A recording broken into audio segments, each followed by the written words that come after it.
have the overview that perhaps few others will of what's really happening in the rural economy. And we keep tracking this day in and day out, sometimes through quarterly results, through commentary, through management, monthly numbers, etc.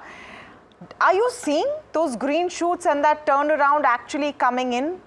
Not just for the premiumized discretionary spends, but for actual staples in your space. And would that give some sort of relief to the government when framing policy?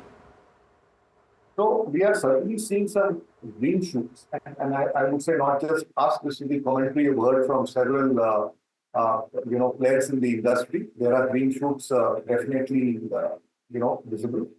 But I think the question really to answer is that how do you put rural into a much stronger trajectory? And as I said earlier, the challenge has been on account of weather events. Fortunately, the monsoon, the predictions so far are good this year. So hopefully the crop should be better. That will provide some impetus to rural India. But on a sustained basis, I think the issue is about how do we build resilience in agriculture?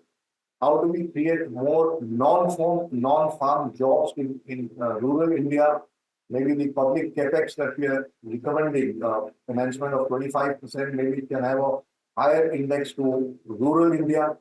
It's also a question of how do we develop the human capital of rural India so that they can participate in the opportunities that are emerging in the economy. There are companies today also talking about skill shortages. So is it time now to, given the better connectivity and both physical and digital, is it time now to create integrated rural development hubs which will house social infrastructure for human capital development, which will house the infrastructure for the entrepreneurship development, with of course private sector participation.